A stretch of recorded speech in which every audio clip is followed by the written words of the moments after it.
Ora, ina mana, ina reo, ina iwi, ira rangatira mā, tēnā koutou katoa. I'm just going to start us with a karakia.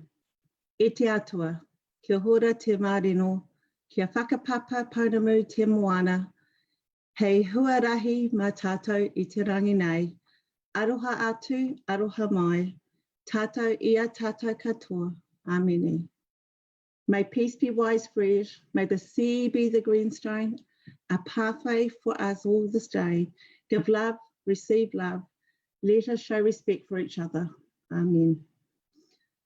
No mai, haere mai, piki mai, kia ora hui hui mai tātou katoa. Ko waiau, ko hananui me rua hine no mana, ko te aroa kiwa te moana, ko urua te awa. Ko takitiwi me tainui na waka, ko nai tahu te iwi, he tātuku whaia, ko Ngāti Kaupate me Ngāti Parau, me Ngāti Raukawa na iwi e tātuku pāpara, ko pāria ki te hau, ko motupo e takapapakainga, no reira tēnā koutou, tēnā koutou, tēnā koutou katoa. Kia ora, I'm Pānia Coot. I am a co-chair of Huia Community Aotearoa, one of the 4 organisations that have partnered to bring you this webinar with support from the Todd Foundation. I've spent over 30 years serving my community as a volunteer and more than 20 years working in the area of Māori health strategy and management. It has been challenging times through COVID-19 for many people and organisations, such as reduced income, having to rationalise and restructure. Therefore, I've chosen this whakatauki to settle us in very unsettling times to create a safe space for constructive and visionary kōrero to take place. Whaia te kotahitanga o te wairoa ma te rangi Māori me te aroha e paihere. To show unity of spirit, be bound together by peace and love. We've proven in Aotearoa over the past few months and years what we can achieve when we unite, when we put people first, when we strive for peace and love. That doesn't mean we're all the same, that we all think the same, that we all need to be the same. We know one size does not fit all. We're a diverse bunch of people in the community and volunteer sector, each with our own passion, purpose, and sometimes agendas. Our diversity and unity of spirit is our strength and under threat. It's being compromised by social systems, government contracts, and philanthropic processes that require us to compete with each other for resource and funding. We fight to be seen, to be valued for our fair share. We've been drawn into arguing our worth through data and numbers. How many people we help, how many volunteers we have, our equal contribution to the gross domestic product. How can you put a price on something that's priceless? This is at the core of our current shared dilemma. We have jointly, government and non-government, provided invaluable support to our community through COVID-19. We have collectively supported our communities to remain connected, to get well, to stay well, and to answer the call to unite and be kind. You, government, couldn't have done this without us, as we couldn't have done it without you. It's time now for the community and volunteer sector to work together and find our spirit of unity. To government, involve us, use our connections, harvest all that we know, embrace our diverse views, unite with us through generosity of spirit and ngāku nui, big-heartedness. For it is through generosity of spirit and ngāku nui that we strengthen our communities to meet challenges. E hara takutoa I te toa takatahi, e nari I toa takatini. Our strength is together working as one. With that in mind, and before we bring in our political party representatives, In the spirit of acknowledging generosity and unity again, I want to acknowledge the support of the Todd Foundation in bringing you this webinar, and also the partnership between Hui Aotearoa, Voices, Sue Barker, Charities Law, and Trust Democracy. Hui Community Aotearoa is a peak body that champions the community sector for a fair and just Aotearoa. We do this through promoting, strengthening, and connecting the community sector. Voices gives community and volunteer organisations a more powerful voice at government level and in the community. Sue Barker Charities Law is a boutique law firm providing specialist legal advice in charities law and public tax law. And Trust Democracy promotes national and local discussions, analyse and research on the quality and functioning of New Zealand's democracy. So to the politicians, mā te ngākau aroha e arahi. Let a loving heart guide your decisions. Nō reira, e nā iwi, nā tāngata, nōna hau e whā, tēnā koutou, tēnā koutou, tēnā koutou katoa. Thank you, and kia ora, and I will hand now over to our facilitator, Rawdon Christie. Thank you very much indeed, Panya. I'm just going to do a quick technical check first, because just as you handed over, I had a message come up saying unmute, unmute. So I'm presuming I'm unmuted. If not, everyone's going to be shouting at their screens. But what wonderful introduction. Really, really good to see you and to see all of you out there in weird internet land. I've also had messages come up saying unstable signal. So, hey, I might be frozen in all your faces at the moment. I don't know.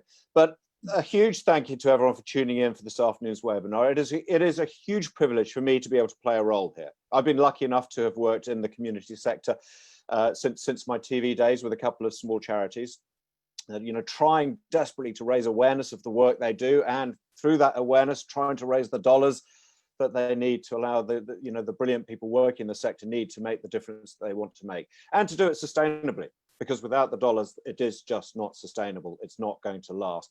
And like hundreds of thousands of other Kiwis, my wife and I are also actively involved in our community, in the local schools and sports clubs.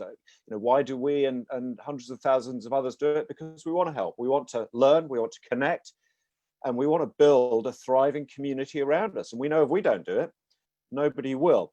So this is a vital sector in New Zealand, which is why conversations like this one we're having today are so important. And to be honest, the timing couldn't be better. The world has just been turned on its head through the pandemic. An election is 3 months away.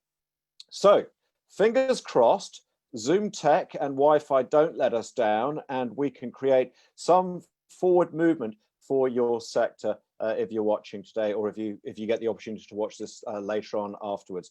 So to have this conversation, we're joined by some people who have, or may in the near future have, the power to instruct change, the people who we guard with this responsibility. A couple of ministers, an ex-minister, a parliamentary undersecretary, a couple of aspiring MPs, but more significantly, our guests today cover between them all 5 parties that make up our present parliament, plus one party certainly hoping to be a part of our next parliament. So it's a really, really good opportunity to hear a wide range of cross-section of views. So to our guests. Now for this, if we can apply the magic of somebody who knows more than I do, who's pressing the buttons in this, can bring up a gallery view for everyone so we can actually see everyone as I introduce us. In no particular order, I hope we've now got the gallery view so everyone can see them. First of all, I'd like to a warm welcome to Poto Williams, who's in the centre of my screen, obviously representing the New Zealand Labour Party, the current Minister for the Community and Voluntary Sector, as well as Associate Minister of Social Development. Kia ora, Poto, nice to see you today. Kia ora, Rawdon. Thank you very much for that welcome, and thank you, Panya, for setting such a beautiful tone for the start of our hui today. Thank you. Absolutely. Jan, nice to see you. Jan Logie, representing the Green Party of Aotearoa New Zealand, who, Jan, of course, has a role as the Parliamentary Undersecretary for Justice. Kia ora, Jan, good to see you. Kia ora, great to be here. I'm looking forward to the conversation. This is my way of checking everyone has microphones switched on as well. Tracey, nice to see you. Tracey Martin representing New Zealand First. Now, Tracey is a Minister for Children, Minister for Children, rather, Minister for Seniors, Minister for Internal Affairs, and also Associate Minister for Education. Kia ora, Tracey. Kia ora, from Gore. From Gore, deep south. Excellent. You win the prize for having to travel the furthest to be with us today. Alfred, kia ora, Alfred. Alfred Ngaro, of course, representing the National Party. He was under the last government Minister of the Community and Voluntary Sector. That ran from December 2016 till the change of government in 2017. Good to see you, Alfred. Kia ora, Rawdon, and also to tēnā koe e Pania, tēnā koe e tō o mihi, tō o karakia, e tō o whakatauki no tātou ki ruta tia pōnei. So greetings to everyone, and it's great to be on the panel. Yeah, fantastic. Now, a couple of maybe slightly lesser known faces who aren't members of Parliament at this stage, but will certainly be hoping to. Brooke. Now, Brooke van Velden is ACT Party representative, the ACT candidate for Wellington Central. Nice, easy seat, no doubt, to win, but exciting future potential for you. Kia ora, Brooke, good to see you. Kia ora, thanks for having me. I'm looking forward to the discussion. Fantastic. And last but certainly not least, Geoff Simmons, who is leader of the Opportunities Party. Good to see you, Geoff. Nice to see you. Kia ora inga mana, and thanks to the organisers for using this wonderful technology. Think of all the carbon emissions we've saved. Yes, and were the debate about that, you would have just won the first point. But I'm being a bit cheeky there. It's not really a debate at all. It's the classic representation of a hui, constructed conversation between the parties. So to all six of you, thank you so much for making the effort. Alfred, you win the prize for having the interior designer set up your background. But apart from that, just really nice to see you all. Now, Hui conducted a poll asking for preferred topics. And this poll went out to, well, I presume everyone who's watching, and it's highlighted 4 topics in particular, which we want to touch on. And we're going to do this over the next 45, 50 minutes or so. So we have 4 topics, we have 6 guests, we have about 50 minutes. You do the maths, and I want everyone to try and have an equal say, so I may have to interrupt if anyone runs too long. But of course, a bit of interaction is great. That's the way we do things. That is the way we hui in this country. So if you have something you want to say, please, and this is the wonderful thing about an online forum, because you'll probably be muted, you have to raise a hand in a nice civilized old way of interjecting. Or wave it furiously if I don't notice you. How nice it would be. Imagine that system in Parliament on some days anyway. And for you watching it on Facebook Live or on Zoom, look, we already have some of your questions and we would welcome more. So please feed your questions through. We've allowed ample time after the formal discussion for general questions beyond those 4 main topics. And it would be great. Also, if it's specifically for one of our guests, then please just let us know who it is, rather than me throwing it out widely, unless it is for everyone. So the first topic. Now, I really want to be able to, on all 4 topics, get a viewpoint from all 6 of you. The chances are they will be very similar in some ways. In other ways, they may be very different. But the first topic which you want to pick on, and this was probably the most popular topic when it came to feedback from the poll, was the re-establishment of the Office for the Community and Voluntary Sector to better facilitate the relationship between sector and government. The key role that this used to play has obviously been missed, and people want to know whether it's whether it can go further than just a regulatory role within DIA, and whether it can be re-established as it was. So I'm going to start. I think probably we'll start in the centre of my screen, Poto, with you on your thoughts on this. What's the Labour government thinking about this? There's no doubt, Rawdon, that over the last couple of months, the absolute value of the community sector has been demonstrated in a very visceral and a very genuine and heartfelt and appreciated way. When the office was disestablished, when the Charities Commission was devolved into the Department of Internal Affairs, it was thought at that time that that that wasn't going to be a good thing for charities, because to be able to have a voice that speaks directly to power is really important. And we are the most voiceless in terms of a sector, but we are the most important, because we know that when the chips are down, when the country is at its most vulnerable, it is the people in our communities that gather around each other, whether that's neighbourhood by neighbourhood or whether that's city by city, or however they gather, to actually ensure that our people get through okay. It's my view that it would be really important to re-establish that. In terms of a conversation, I can't tell you whether we've nailed that in terms of our policy going forward. It's a discussion we are having, but it's my personal view that it would demonstrate in a small way by having a voice right there for the community. Having a minister is one thing, but actually having the office where the interchange and the exchange of ideas can happen and the advocacy can go directly from there right into cabinet would be really, really important. Yeah, very good point. Poto, you're banging the drum for us here. You know, this is your passion. And you say there's no policy direction yet, although there is discussion happening. I mean, around the cabinet table, are people engaged with that discussion? Oh, I can tell you, Rawdon, that the difficult times we're going through has introduced a couple of key discussions, and one of them is about social infrastructure. Now, people who may not understand the value of community actually seem to grasp the notion of social infrastructure, and they understand the importance of it. What I would like is for us to have that broader conversation that actually we've had social infrastructure forever. We're just starting to put a label on it because we can see its value. We can see how tangible it is, how when you go into lockdown, you need people to make contact with the over 70s to make sure they're okay. You go back to that infrastructure that's been sitting in the community forever and tap into those resources. Now, it's about converting that informal process into something that's hardwired into government thinking. But more than that, it's actually about the collaboration you have, government, community, philanthropics, business, all parts of the ecosystem need to work, but community needs to feel and needs to actually be equal to those other parts of the process. And that's probably where the most influence can happen, and where an office would actually promote that thinking, because I can tell you that the community doesn't feel it has a level of equity in that ecosystem, and that's what we need to establish.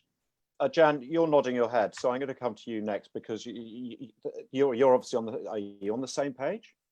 Absolutely. And I think there's a few of us on this panel who come from the community sector and probably still feel as if our hearts are there. And that's how I would describe my relationship to the sector. And we have, I think, it's been through COVID, for all of the challenges, I think a lot of the public servants who've been working on the issues in terms of supporting people in our communities have got the opportunity to get some of their processes out of the way to actually connect, and have learnt a huge amount.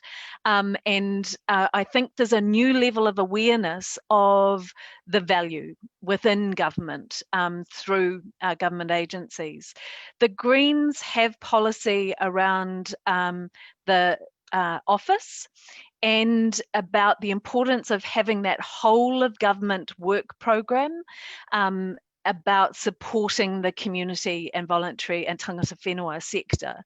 And it feels to me as if there really has been a loss in that area. Back in 2005, when Minister Laban was the Minister for the Community and Voluntary Sector, I remember working on these issues.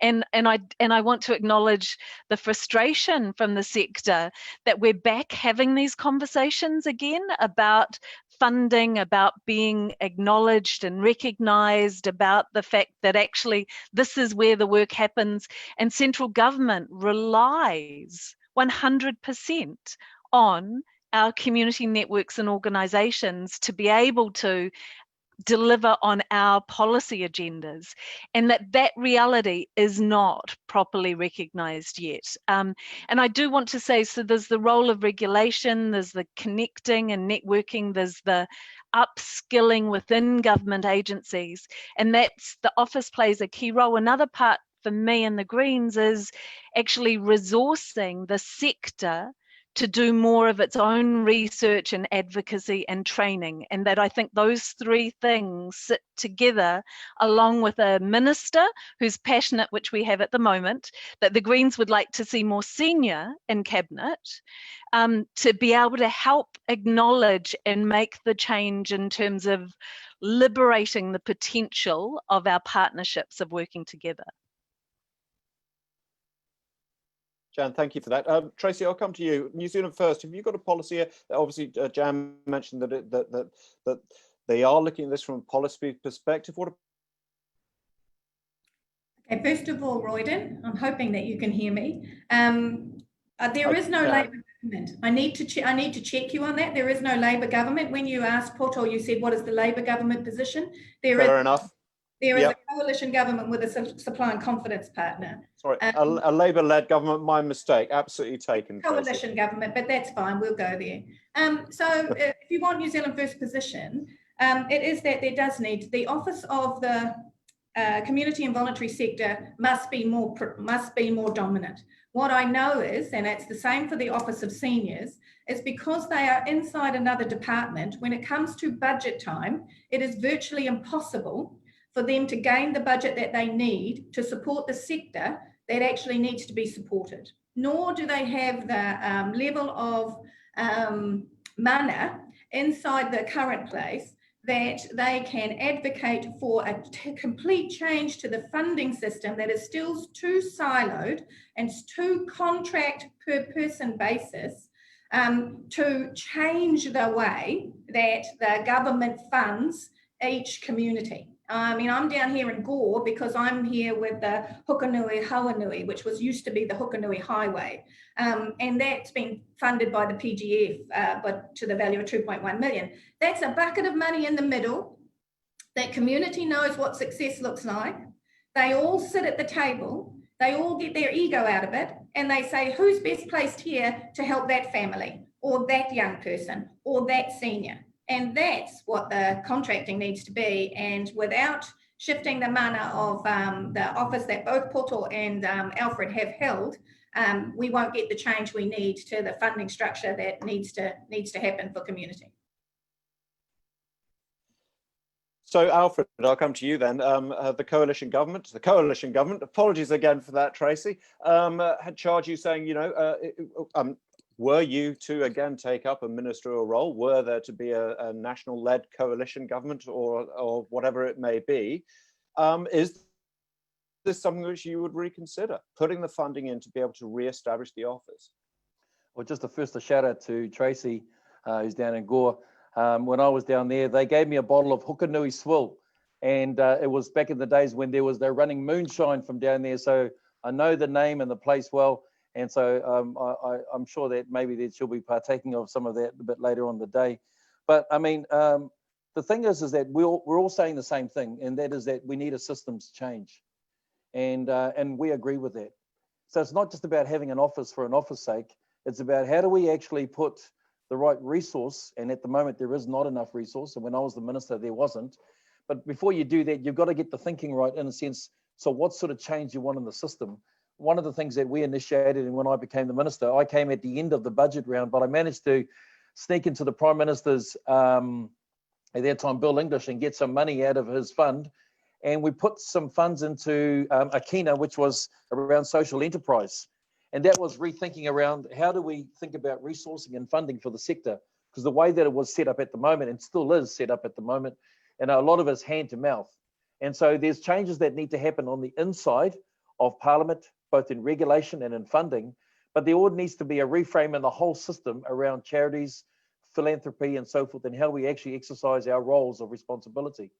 So I think there's a systems change here. So I'd agree that we need to head to a place where there's a voice, where there's resources and funding, and I think that's important. One last thing that I'd add to that is that And, you know, Pania said that we're more than just numbers, but the truth is the numbers are significant.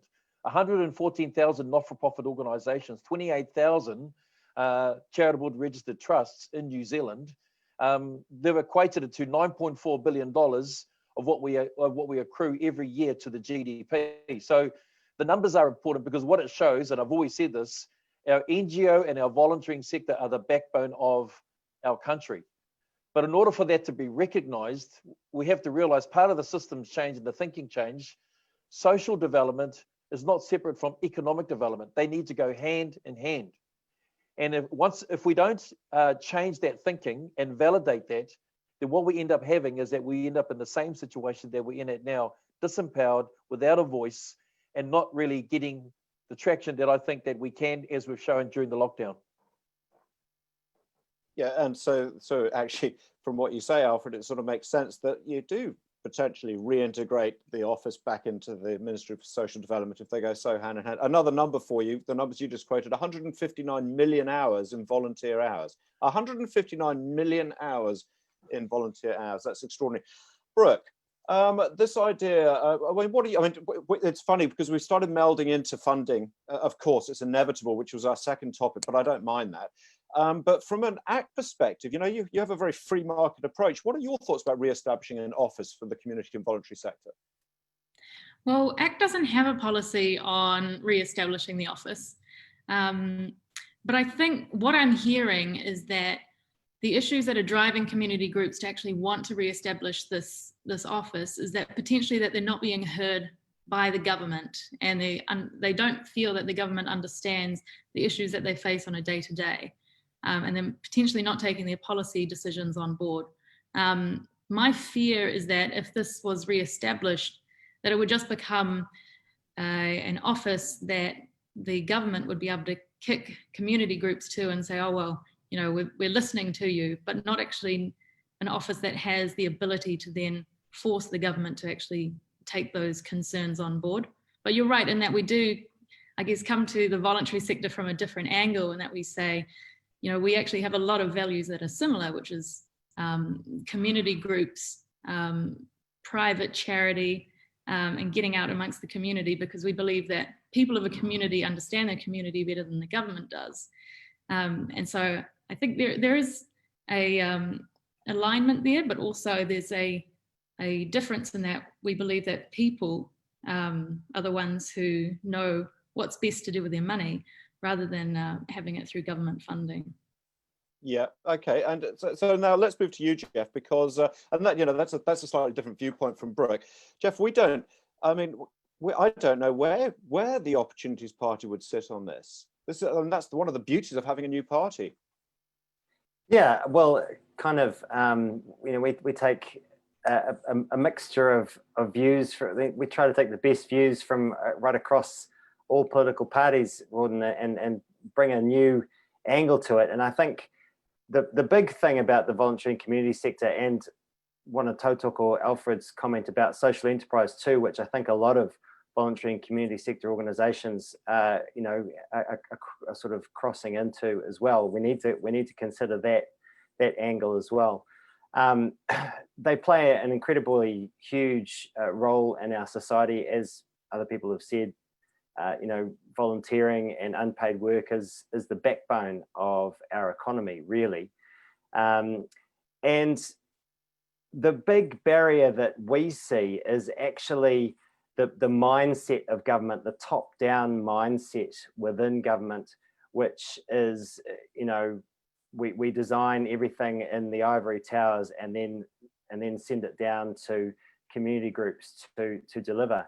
I mean, we're big fans of localism, giving more power to communities to have more say over the services that affect them. And that is, you know, that the voluntary and community sector is key to that. In terms of this particular issue, the idea of an office, I mean, the voluntary and community sector definitely need a seat at the table. I mean, my question, you know, and it should be as powerful a voice as something like Business New Zealand has. My question, I guess, is that voice best to be within government or outside government, or a bit of both? You know, I'd like to sit down with the sector and talk that through, because similar to what Brooke was saying, my concern is you put something like this in a government organisation. I've worked in government organisations, and these things can become very risk averse and you know, not really representing what the sector wants. So Geoff, I want to stick with you, because you just mentioned, you know, if this is genuinely the backbone of our economy, and you mentioned how you'd love to see communities be able to be empowered to make their own decisions, to be able to control their own destiny as such in this sector. That still takes funding. Yes. And we've touched on it quite a lot already, because of course it's going to come up when we're talking about re-establishing an office and talking about how seriously we want government to take, any government to take this. It comes down to funding, of course it does. So what are your thoughts on that? Well, like I said, at the big picture level, it really does change. We need to change the culture of government. And the problem is that politicians and bureaucrats want to control things. They want to control outcomes, rather than saying, hey, communities, what do you want? What do you want to achieve? Let's enable you to actually achieve that and set you up to win in that respect. So big picture, there's a massive cultural change here that needs to happen. Let me give you some really practical examples. TOP wants to reform the tax and welfare system to have a universal basic income. Everyone in the country would get $250 per week, no questions asked. So volunteers, the people who are doing unpaid work, that helps honour the incredible work that they are putting in, and gives some funding to people to come together in community and do the things that need to be done locally. It's one example. Second example, social housing. Housing New Zealand shouldn't be doing social housing. We've seen all through Europe that it is much better delivered by the community sector, by iwi, those sorts of organisations, and that allows the housing services to be much better customised to local people's needs, and allows those groups to really upscale their operations. The last example I'll give you is mental health. I think the big missing link that the government totally missed the ball on in their mental health spending, it's all gone into the health system. But we all know that to take care of people, to prevent mental health problems, they need to belong. And that is what the community sector is all about, helping people to, particularly vulnerable young people, to feel part of something. It really is crucial to providing them with that resilience, that immunity, if you like, to mental health problems. So we would like to have seen the mental health package to have involved a lot greater devolution to local communities. Poto, I want to come back to you here, because I mean, Geoff, a great coalition partner based on some of the ideals he was just talking about, and the focuses for your coalition your coalition government of today, which I'm going to get right eventually, Tracey. But Poto, when it comes to the funding, what sort of solutions are you looking for? What are you calling for when you're sitting around the table?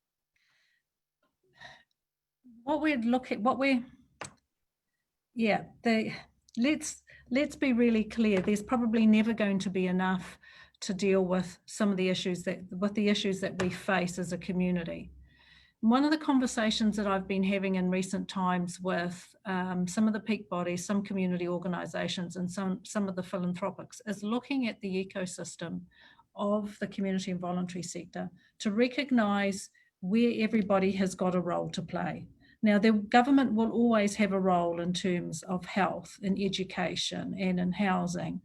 And where is it that the gaps are in the system that the community organisations do a great job at plugging? Now, they also partner with government in terms of contracting a lot of that work, but they do distinct and significant work on their own. If you think about Surf Lifesaving, for example, that's an organisation that's only just recently been supported through government funding, but it has done all of its own fundraising in the past. But they've got a niche area where they have seen a need and they've filled that.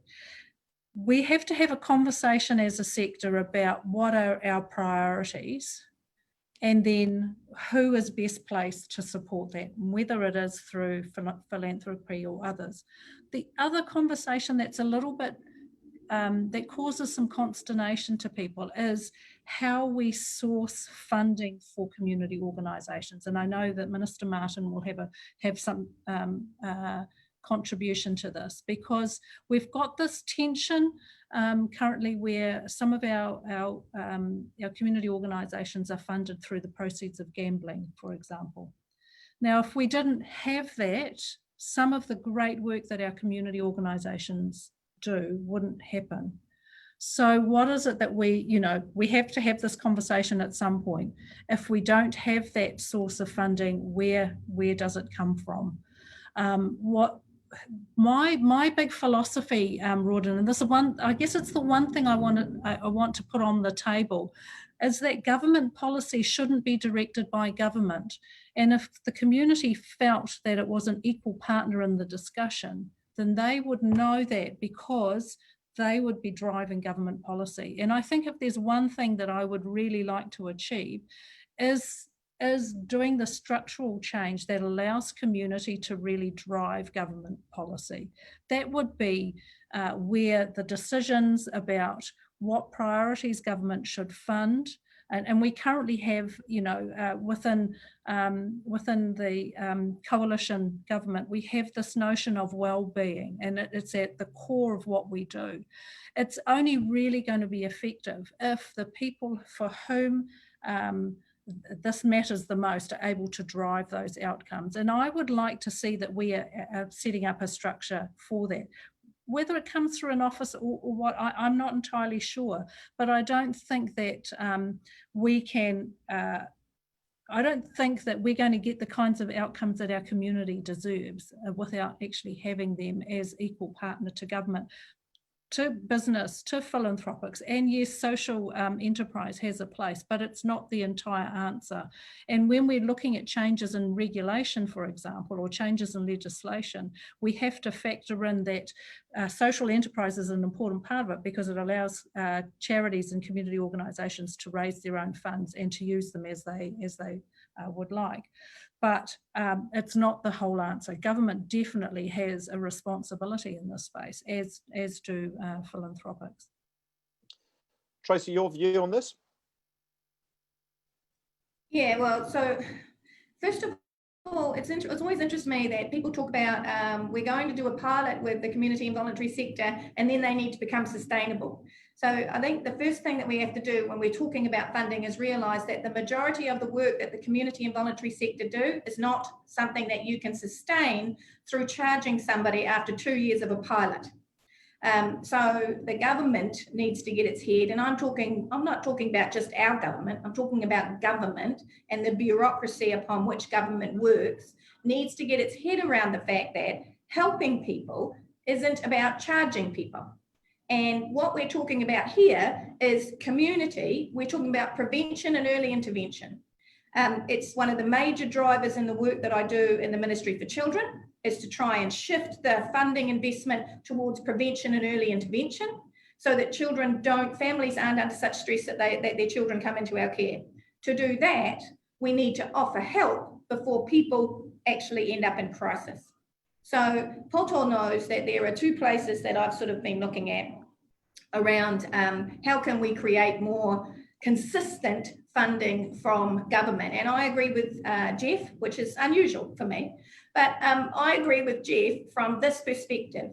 And again, it comes back down to, let's take Wairoa, the Wairoa model. Wairoa knows exactly what is going on in Wairoa. They've got all of their service providers sitting around the table there.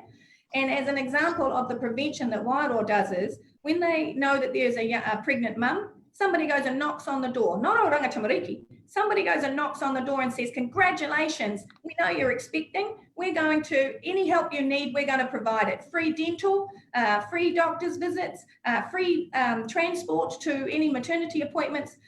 That's what, they know what success looks like for them. And that's where I believe we have to have the conversation with Treasury about Oranga Tamariki puts this much funding in a silo into Wairoa. MSD puts this much funding into Wairoa in a silo. Why not add that to a pot and put it into the middle of the table? And what we're literally talking about is the holistic approach of whānau ora, and allow that community to deliver to their community what that community needs. And you hold them accountable for milestones, because it is taxpayers' money, but those are the two ways I would like to see us sort of shift. And I have been doing work in that gambling space, because sports get an awful lot of money, but community and voluntary sector doesn't get. Jan, I would imagine that a lot of what Tracey just said would sort of sit comfortably with you. Yeah, absolutely. I think there's several points that I'd like to just speak to briefly in relation to funding and the sector. And so, and it's, you can't, I don't think we can have this conversation divorced from the previous conversation about that fundamental acknowledgement of the role of the sector in caring for our communities, and the shifting of that power imbalance between central government and the community. And I want to acknowledge the work by social service providers Aotearoa and the commissioning Martin Jenkins to look at the funding for the sector, and the acknowledgement of, in that report showed up a $630 million a year deficit in terms of the value of the services compared to what government was contributing, and specifically the points about funding of overheads and reserves, as well as wages, and enabling organisations to keep up with increased demand. And there's several points that I think all of us acknowledge around the table, is that, you know, this has been going on for, you know, there were many years of expecting and demanding more and more while pushing down funding. And when I've gone out to the community and met with organisations, and I think of one of Birthwise, of supporting young mums, and their workers were needing to go to the food bank because of the wages that they were getting. Now that's out of whack. And that's something, like, I really want to acknowledge that people have been doing this mahi because they care and because they know how much it matters, rather than being well supported in doing that work, and that's taken a toll. And we do need to do the work to change that. And then there's also the point about, as Tracey was talking about, all of the different pools of funding. That means that the different application processes and the different reporting processes that go with that, and that they're divorced from the needs of our whānau and family and people in our communities. And we need to create a system together that works at putting people at the heart of this, rather than our organisational bureaucratic systems.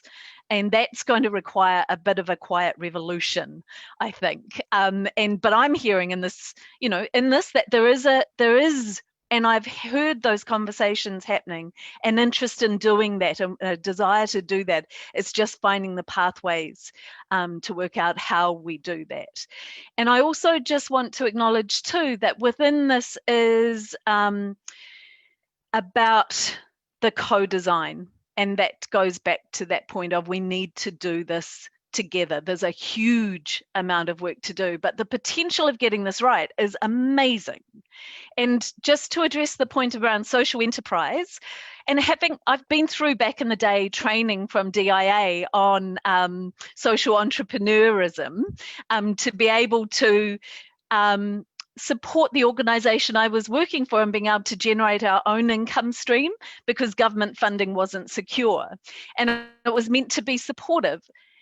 to make that work, and I'm a big supporter of social enterprise and more businesses becoming socially conscious and aware in their practices, but it's not an alternative to government funding.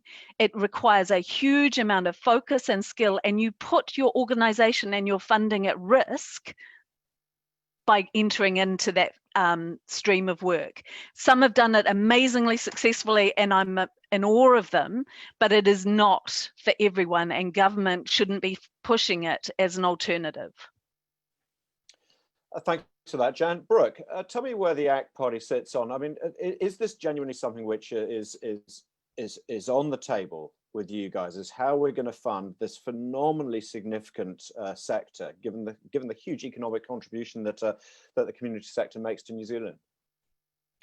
I think there's a little few things that I'd pick up from what everyone has said, and especially from Jan, is that there is so much bureaucracy and so much inefficiency. And I think even though ACT as a whole would say, well, we would prefer that individual players in the economy were helping to support the community groups, we wouldn't be opposed to actually seeing, okay, well, we do have currently government funding of some of these services. How do we actually make that more efficient? Because it is taxpayer money.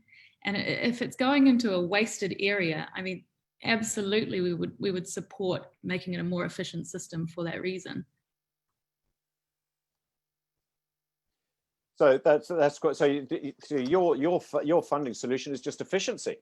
Well, it certainly starts there. Well, I think there's two things there. Is that ACT obviously comes from a different perspective to most of these parties, but I think having the ability to say, well, if this is what the government parties want to do, how do we actually create a more efficient system? I think that's a very constructive way of looking at it. Alfred, you'd agree with that? Yeah, well, it goes along the line, as Brooke has said, around systems change and rethinking how we look at both funding. And when Brooke was making the point around the greater efficiencies, so the national government actually set out a mechanism called social sector trials. And the reasons it was set up is that in particular communities, and in fact Gore, which is where we had the first trial, where Tracey is at the moment, was where we actually trialed this. And what it was, Rawdon, was an ability to say, what if we could paint a picture to see how much funding was actually coming into a particular community, and who was it going to, and what was it trying to achieve? And what we found out is actually there were funding that was coming in, but it wasn't achieving the goals that we think could have, and the community thought could do better. And in fact, we even found out from those trials that the government departments were not only siloed in their funding and in their thinking, but we had organisations that were well outside of that area and that community that were coming in to deliver a service, when there were community groups that could deliver a better service for a better cost. So I think I agree with what Brooke is saying, is that the first question is, let's put our hand in the pocket first and see what we have, what are we doing with it, and could we do better? So that's the first thing. The second thing is that, look, I agree, social enterprise is not the answer for everything, but we need to stop and think what it did challenge. I mean, the whole system around charitable thinking. And for those that were in the sector, I mean, I spent 20 years in the sector. And I tell you that, the struggle and strain that you go through, the challenges and the heartache, you just wouldn't want to go there again. So we have to think differently, both for us inside the sector, as well as those of us that are funding the sector.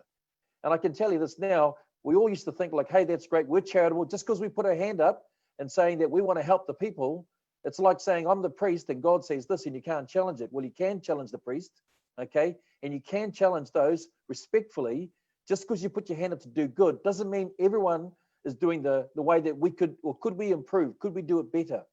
So the system has to change from both ends. And we need to think of different alternatives to funding, because the other one that we did, just the last thing to finish off with, is that we started looking at, for instance, in some of the social sector trials and some of the social investment agencies who went up in South Auckland, we looked at local government funding to different areas and services. Actually, we found out by partnering with them, we could actually fund charitable groups, charitable organisations who delivered a better service. So the first thing is that let's ask the question inside the system, could we do better? And the last thing is, Geoff said, and I'm going to be like Tracey and agree with Geoff, he's a bit out there, But when he's talking about devolving roles into the community housing sector for building housing, I mean, that's what National started, the community housing sector, the third sector. We believe in that. Why? Because we agree those community groups can offer a better service. And so everyone's got to pick up their game. And that's okay. Now, and it's going to get harder, because I want to move on to our next topic here, and this is specifically about our timing right now, because there must be a lot of nervousness in the sector about the increased pressures post-pandemic on a lot of the services that the sector provides. I mean, yeah, we've mentioned mental health as just one of many.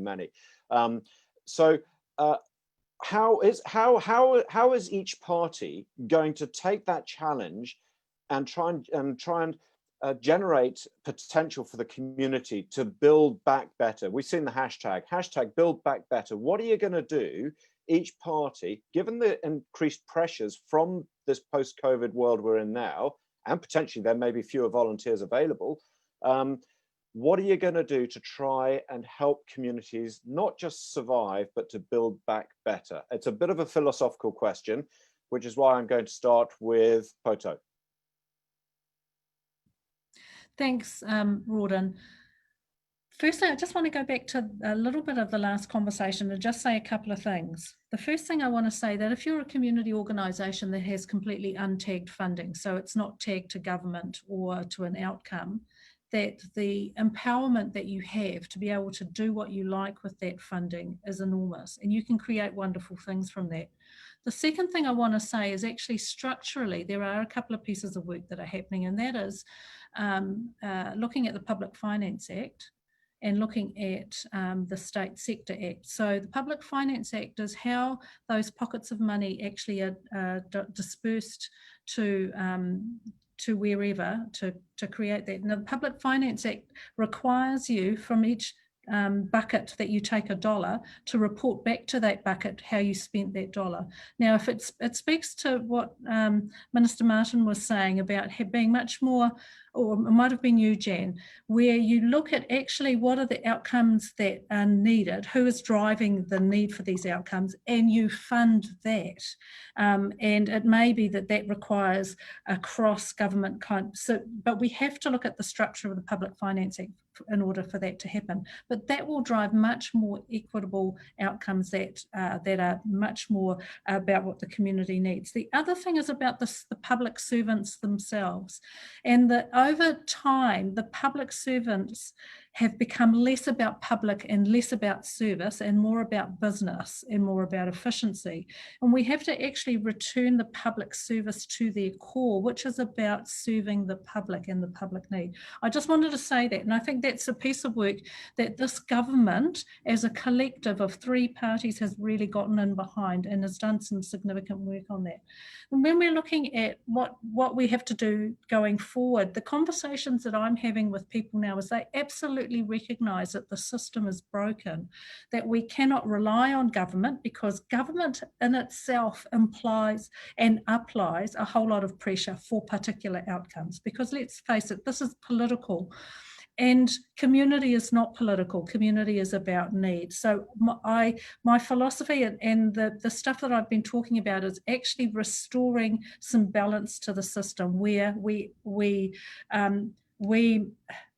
create partnership, where community feels equal, where community actually is driving government policy. We can't do that without those 2 things I mentioned, which is ensuring that the public service actually takes a more role at being actively public servants, and the Public Finance Act is reformed so that we look at a needs-based system rather than a policy-based system. Geoff, your thoughts on about creating, well, I guess it's sort of creating a more resilient community as a result of, post-COVID. What can you do? There is potential here to do things differently to make everyone stronger. Absolutely, yeah. And I think a number of speakers have already said that we have seen a lot of this happening. We've seen communities coming together as a result of COVID, and, we really need to encourage that to continue. In terms of how we do that, obviously, a lot of that has to come from the community. So it comes to that, cultural change point we were talking about before, with, doing things more like whānau ora, as Tracey was saying, letting communities set their own goals and giving them the money to achieve that. I'd also say a universal basic income would help that, as I say, making sure that everyone has $250 a week coming in, no questions asked, to give them the freedom to look at these sorts of issues. And one other idea that that we're looking at in TOP is this idea of community dollars. So you might have seen if you go to a Z station, they yellow tokens you can put into things for local groups that are going. And like I said before, belonging is really crucial to mental health. And so I think, giving people vouchers which they can use to fund their local community groups, to whatever community groups they feel like they're belonging and feel like they're part of, because that is such a valuable thing. We realize now from the evidence, it's a valuable thing for our well-being, for our mental health. Let's give people some vouchers with which to honor that, and provide another way of funding local community groups. I'd probably suggest funding that by lifting the tax on alcohol, just to be controversial. That's what I'm here for. Well, thank you for that, Geoff. We may not actually try and debate that particular funding solution potentially, but Tracey, this idea of vouchers, I mean, it would certainly empower people to make their own decisions in trying to build a better sort of community sector. Yeah, I don't know. I don't like it. I don't like it. I don't like the concept of vouchers. I don't like the concept that all there is to give is actually, this is the community and voluntary sector. There is a huge amount of mana and power in volunteering. And the sort of tagline of the coalition government is earning, learning, caring and volunteering. You mentioned, Rawdon, that there might be more volunteers. You may have been referring to that there has been a shortage of volunteers due to COVID because of the age demographic that are predominantly our volunteers. So first of all, let's just acknowledge how much our over 65s put back into our community every time somebody tries to say that we spend too much on them in superannuation, shall we? But the next part is that what we're going to see, like, if I can give you this statistic. The first 30,000 people that signed on to the unemployment benefit who became unemployed due to COVID, 54% of them had not had any contact with the social services in this country in their lifetime. They were predominantly under the age of 40, but what we are going to see is something similar to what we saw in the 1990s, which is a large number of 40-year-olds and 50-year-olds and 60-year-olds having to transfer from one area of employment to another area of employment. And when we talk about Build Back Better, this is part of harnessing what our communities are resilient. We just saw that. We just saw how resilient they are, and we need to harness that now.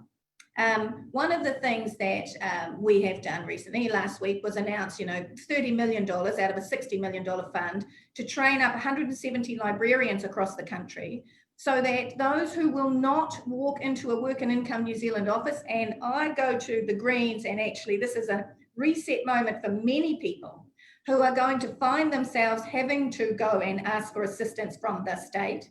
They will get an understanding how the 112 and 113,000 New Zealanders who were sitting in that 4% of unemployed, how they felt during that period of time. So this is a reset moment for lots of people, but they're not going to, the new unemployed, many of them will not walk into a WINS office. And we don't want them to wait till they are in crisis before they come to see what is the support that their government should give them. And that's part of only one little thing, is to train those librarians so they can go to their local library and they have a trained librarian there that can, on the computers in the library and the free Wi-Fi that the government has removed all charges to the New Zealand libraries for, so that they can connect them to the services through the digital device and career pathways and, you know, vocational pathways to transfer their skills. You know, there's a lot of thought going into this Building Back Better, Rawdon.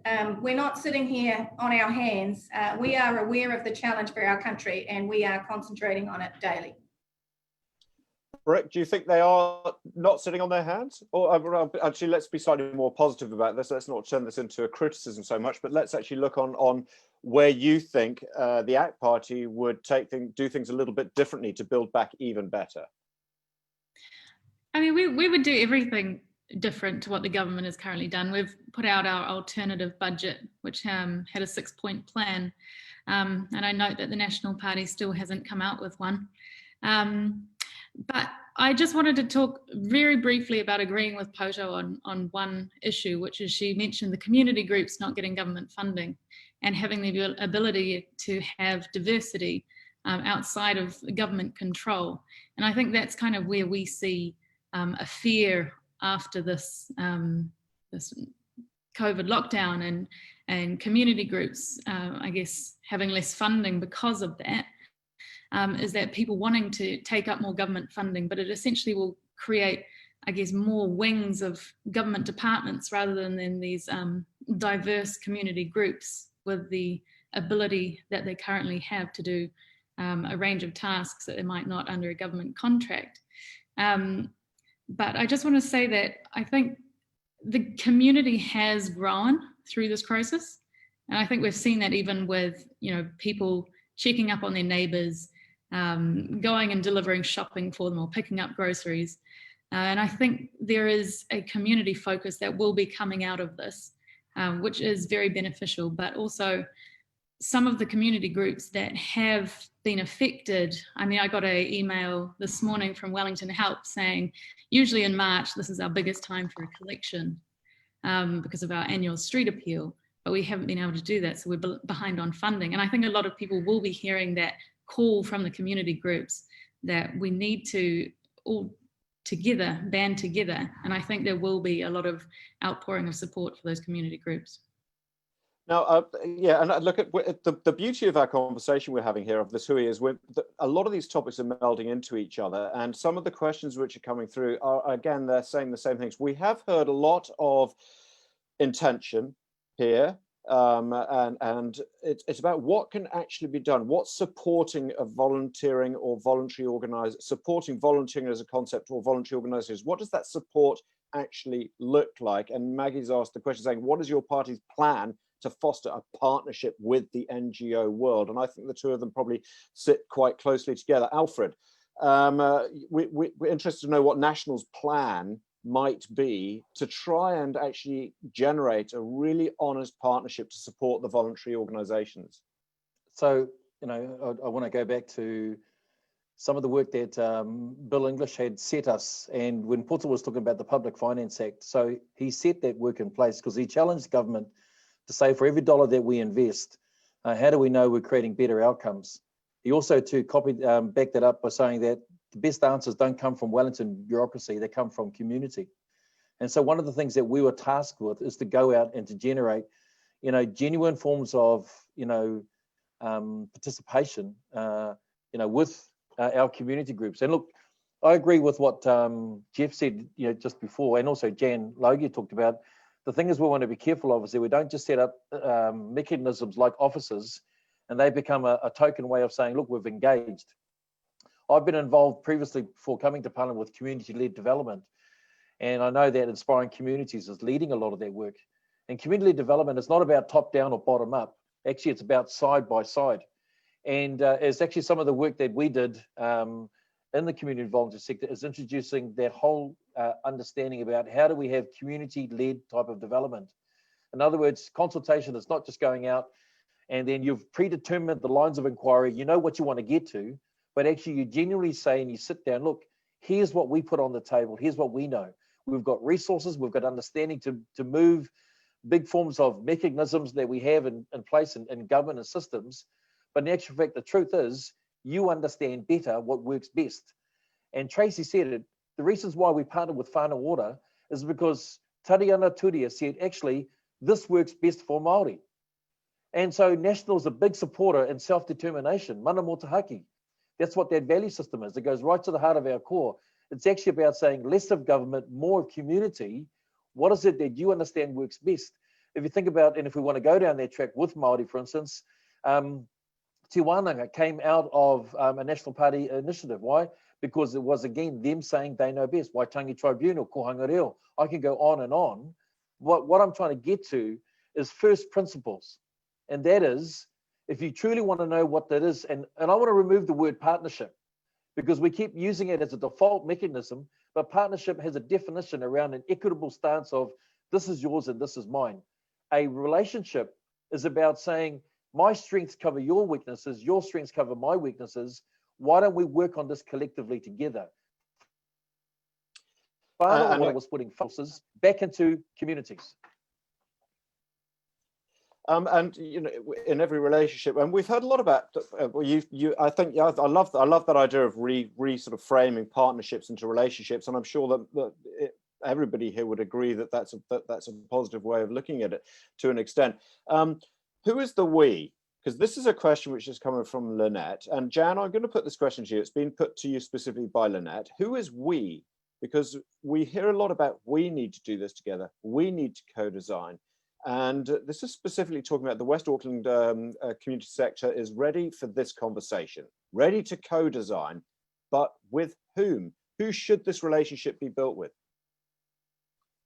I think that's actually a really interesting question, and probably the who the we is will differ in terms of the context. And I think the Crown certainly has a lot more that we could be doing around partnering with hapu and iwi and Māori organisations, as well as, so when we talk about who is community, sometimes it will be geographic, sometimes it will be community of identity or interest, particularly for communities that may experience significant marginalisation. And that links into that point around, that I do just want to say, around vouchers. And I was, you know, as a lesbian, I've never seen Z Energy have any slot to put a token in for a lesbian visibility organisation or support group. And I don't ever, like, that will be utopia, the day where we get to that. And I think we have to acknowledge that discrimination exists, and there are minority communities that don't have the numbers to be able to win at that game.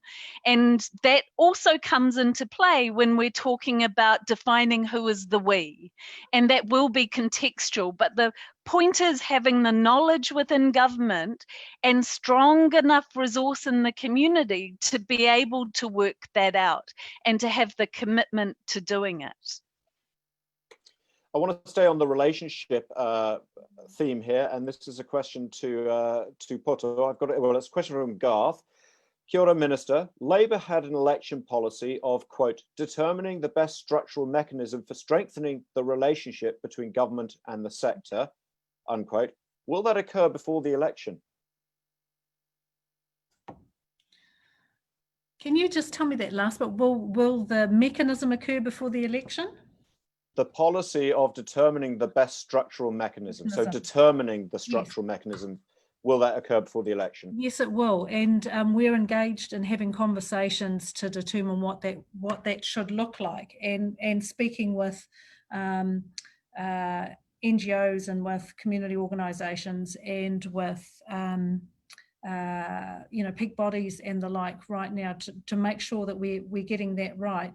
But I do want to say one thing about, and I want to pick up on something that Alfred said, and give Alfred some credit. Actually, when he was minister, the process he set up around the community-led development program that you put in place through your CVS portfolio, because this speaks really to how we do things better and allow for the community to drive their needs. So it is community-led development is about providing resource to a community to determine whatever. And it speaks to what Tracey was talking about in Gore and in Wairua and the like. And the idea that I have been trying to socialise around with the Minister of Finance and with a few others, and I've spoken to a few of you about this, is that we're about to embark on a program of some major infrastructure builds across the country. And what needs to happen when we're doing that physical infrastructure is that a component of social infrastructure needs to be part of each and every one of those. So when we're building a stretch of highway or a hospital, that what we do is we carve out some of that resource to look through into the community or to provide to the community so that they can determine what is going to support them. So I think that actually we've got an opportunity to combine all of the ideas that we've had here around ensuring we have community needs being met, being driven by community, that we have the appropriate resource, and that it's around the appropriateness of communities determining what their needs are, but that they are fully supported because it is integrated into a major piece of infrastructure work that's going on around the country. When I was doing some work before the last election, looking at what is the structure that needs to go in place that supports communities to have the voice, to actually feel like they are determining their own outcomes and speaking appropriately for the people and the causes that they advocate for. One of the things that we were really clear about was looking at changing the legislation to, because there are parts of the legislation that really just don't work for community organisations. And one of the most important parts is actually about being able to advocate that government contracts should not be determined or should not be cut because you happen to be a bolshy organisation that speaks strongly for the cause that you support. And that's that's an important part of the work that we're doing currently. Our legislative program is somewhat delayed due to COVID, but it is actually at the top of the list that advocacy becomes the most important thing that you can do as a community organisation. It gives voice. It speaks truth to power, and it gives voice to the concerns and the issues at the heart of our communities. Joanne's asked, because there's been quite a lot of support for shared ideas amongst all of you, and there've been some burgeoning relationships potentially being built here. But is it possible to achieve cross-party agreement to ensure the sector is supported and adequately funded, given the vital role community and voluntary organisations play, regardless of who is in power? It's an idealist question potentially, and it doesn't really address what adequate funding is, but the principle that should this be potentially a sector which overrides so much of the sort of the political side taking and could become some sort of cross-party agreement. What are your thoughts on that? I'll ask you, Tracey. Right. So just about every sector says, can we please have all political parties agree on what we believe needs to happen so that we get the funding and it's consistent, regardless of who's in government, right? And I get that, because that's what happens when you get, this is democracy. And what we're about to enter into with an election is we're about to put forward our ideas about how we believe the solutions should be presented and how they should be funded and so on. And you, the New Zealand public, are going to vote on it. And because it's MMP, we're going to have to get on. One of the things that surprises people is how well we actually do get on. Now, Brooke, for example, has been an amazing support person to David Seymour and the work that he did around the end-of-life choice bill. Now, regardless of any politician's vote at the end of the day on that bill, that young woman put in tireless effort to make sure that democracy could be done at the next election.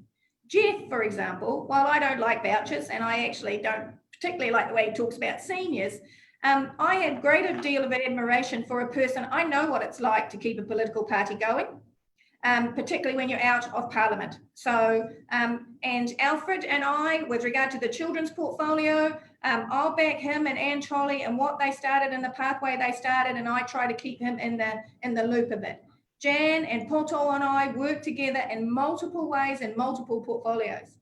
So we all have our country's interests at heart, and we talk to each other respectfully, and we disagree respectfully on some of those points. But I think the New Zealand public should be heartened that while we have a healthy democracy where we disagree, we respect each other, and none of us tries to plan the other one's demise. Thanks, Tracey. Good points made. Really good points made. Slight change of direction here. And Alfred, I want to ask you. This is from Penny. Throughout the COVID-19 Select Committee, we heard from all sorts of representatives from different parts of the business community, and yet we're constantly considered as one homogenous group. So when I hear about talking to the sector, nobody's talking to me or to other organisations that provide similar services. How do we? So the question is. And I imagine this is from a much smaller party in the sector. How do we ensure that talking to the sector isn't just about a few umbrella organisations that purport to represent everyone? Yeah, well, thanks for the question, Penny. Look, it's the challenge that we have from the big to the small. During the pandemic committee, there were so many people that wanted to get through there, and we try to represent a wide perspective as much as possible. You probably would have heard, for instance, you had Alison Eddy from the Midwives Association, and I was asking some questions to them and some of the work that they were doing. But there are a number of groups that are smaller within that big association. Not bigger is not always better, and some people like to be able to do that. So we try and do the best that we can. And so, I suppose that's the perspective. But never underestimate the size of who you are in your party and what you're doing, because every time the democracy works is that you get access, and people have often been amazed that in New Zealand how accessible politicians are to the public, the general public. You can come to our office, you can ring us, you can send us an email, and we're always going to respond because that's part of our roles of responsibility. And I think that's important. I would have to say though is that where the benefit of having a collective voice comes into play is when you want to shift some of the bigger systems. And if you can actually add on to that, your voice along with others, then I think that's important. But at the same time too, it's like in the NGO. I remember when I was in an NGO and we weren't a big NGO, but we used to try and put our place in there. And we used to ask the question sometimes that people didn't like. For instance, how do we know when we're doing a good job? And everyone thought it was when you get greater funding, you get more workers and so forth. And yet some of us would say, who are the smaller ones, isn't it when we do ourselves out of a job?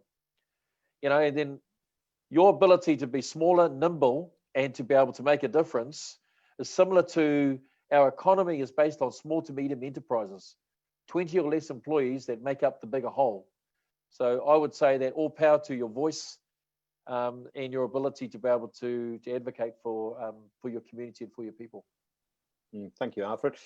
Brooke, question here. What do you think would make the biggest difference right now to the community and voluntary sector? Big question. I think there is, I think what I've been reading recently is in a lot of mental health policy, and I'm really interested in how the NGO sector works in that space. And I think at the moment there's a bit of a disconnect in how the service providers get funding. And I think there's a lot of NGOs that would also wish to kind of be in that space. And I think that would be a really interesting aspect for me to look into. And I think there's a lot of NGOs out there who are saying, why are we not being able to get funding? Why is it that the DHB prefers their own provider? And I definitely support, and I'm on the side of the community groups saying we understand our communities better. And I think there is a aspect there where funding could be shifted. Geoff, I want to ask you, what has surprised you about what we've heard? We've got another 10 minutes or so, or 7 minutes or so to speak. So I just want to ask you, what has surprised you about what we've heard today, apart from Tracey not liking your voucher system? First want to say in defence of that idea, Jan, I wouldn't expect Z Energy to be determining your choice set. I think if you want to give your vouchers to a lesbian group, that's awesome, good for you, and that's certainly very much within our vision. Anyway, what surprised me most, I guess, is the level of agreement amongst all of these speakers here today about the voluntary and community sector. And I guess a lot of the questions that I've heard have been about the relationship. How do you improve the relationship between the government and the voluntary community sector? I've run a conservation group for about 7 years now, and so that's one area that I can speak with some expertise on. And the impression I've got is that, you know, national or the right generally tends to be really good at devolving more to the voluntary and community sector, but obviously they're a bit tighter fiscally. They're more willing to give money, but are a bit tighter on the control stuff. And I think that kind of oscillation is probably why people are struggling with the relationship between government and the voluntary and community sector. And if we can take the best of both of those perspectives, which is let's fund stuff that works and let's devolve it to the people who are really in touch with their communities, then I think there is actually the potential for a cross-party consensus on this. Thanks for that, Geoff. Poto, I want to come back to you here. Maggie's got a question. What is your party's plan to sustainably fund the NGO services government contract to undertake the delivery of vital services in the community? Some hard decisions have to be made about what that is, because, you know, there's no doubt that when you fund someone, you want to fund it fully. I think the one thing I do want to say is that I think we need to get rid of pilots. I think if we're committed to a kaupapa, we need to fund it properly and fund it fully and fund it sustainably. So I think we need to just kick pilots to the touch and start looking much more at 3 to 5 year contracting terms and actually see things through to the point where they are actually making a difference in people's lives. And that then drives the ability to fund more and better. And the other thing I do want to say too is that, it's something that Tracey said earlier, is that we cannot continue to fund crisis. We must actually move much more into an early intervention and prevention model of thinking and working. And that's the only way we're going to be able to do more from what we have, from the pool that we have. And actually, at the end of the day, it honours the fact that we want to stop problems before they occur, and actually ensure that our whānau, our families, our children, our people don't have to go through the difficult times, through the hardship. We actually look at the system that's in place and put the money where we know it will do the most good, which is at the early stage. We must do much more, you know, in the first 5 years of a child's life, for example. We must do much more at ensuring that if we are building homes, that they're warm and dry and they don't make people sick. We must do much more at ensuring that people are in work, are paid a decent wage and actually can take care of themselves. But I think that, you know, Maggie, I think that for the sector, we need to get away from the fact that we have been running on pilots and testing. We've got great ideas, which we actually just need to fund properly now. Yeah, fair enough. Jan, you're sitting in the dark. It was daylight when we started, but anyway, I just thought, but we can still see you, which is awesome. This is a really interesting question. It's to all of you. And it's from Sue Barker. So Sue Barker, she says, to quote, "I'm the recipient of the 2019 New Zealand Law Foundation International Research Fellowship. That's New Zealand's premier legal research award, undertaking research into the question, what does a world-leading framework of charities law look like? Reports due out March 2021. Now, as part of the research, she's drafted a bill that would amend and restate the Charities Act. She believes it would address many of the issues being discussed today, but she'd like to consult on it as widely as possible with a view to coming up with a proposal for reform that genuinely would have widespread support. The question is, would any of the political parties be interested in being involved with this work? So I hope you heard the question. Jan. Yes. Well, I'm meeting with Sue on Friday to discuss that. Very interested. This is the Greens, similarly to as Poto reflected, have had concerns about the way that our current legislation is framed, and particularly in relation to advocacy, and raised that concern when the legislation was first introduced, because it fundamentally misunderstands the responsibility of people working within the community, not just to respond to the harm in front of them, but to challenge the cause of the harm, which all too often is the result of government policies. And so that advocacy, you cannot separate that from the work, in our view. And so since I've answered that so quickly, I did just want to quickly touch on a couple of points around the outcomes, and it does relate to that point where there's been some discussion about the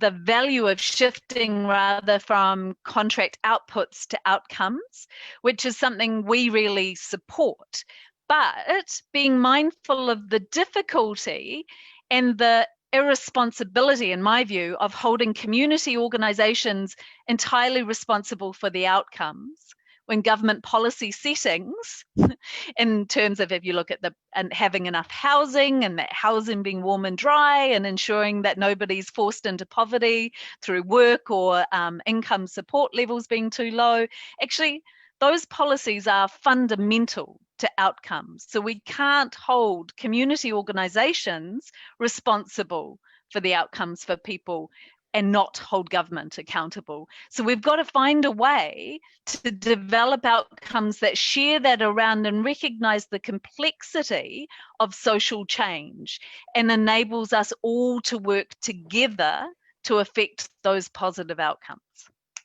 And you're getting nods from some of our other panelists there. Now, guys, we've sort of come to the end here. I very quickly just want to quote, it's not so much a question from one of our viewers, but a statement. Brodie Johnstone, who says, during the lockdown, neighbourhoods, hapu and iwi looked after themselves, supported each other. This is almost where we began today, actually.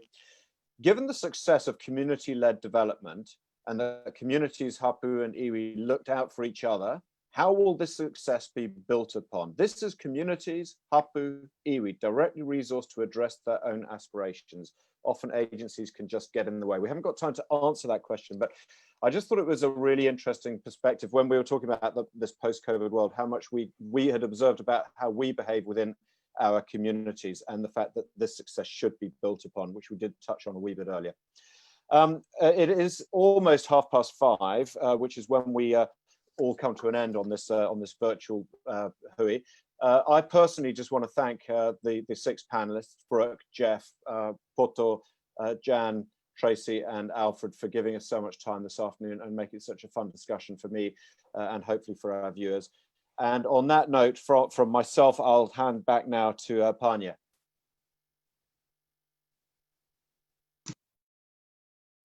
And I threw Panya into it because she wasn't actually back in the meeting then, because we're not in a room. Panya, sorry about that. I should have given you time to actually appear up on the webinar, on the web stream. Panya, back to you. Kia ora, and thank you, Rawdon, for facilitating today. And to our political party representatives, thank you so much for being here. I'm sure our viewers today appreciate the beginning of discussions around fixing a broken funding system and exploring better ways, both government and non-government, working together. I know this sector wants to be engaged and involved in developing solutions. And I do have to say, I like the thought at looking at a needs-based system rather than a policy-based system. Okay. Nā tahi ana nā tawhiwai, e ke ana nā hihia tu tuki ana nā wawata. And that was just a wee whakatauki, because when we walk together, our aspirations will be achieved, our dreams will be fulfilled. Nō reira, kia tai te wā, hei whakamutu, tēnei kaupapa e pai, nā kōrero me nā mahi e mua i a mātou, nō rei tēnā tātou katoa, karakia whakamutunga. I te atua, e whakawhitai ana mātou mō au manaakitanga i tēnei kaupapa. Apina tia mātou i tēnei rā, ko tō wairua tapu tō matua riki ake amine. Kia ora and noho ora mai rā. Look after yourselves, and again, thank you for joining us. Kia ora.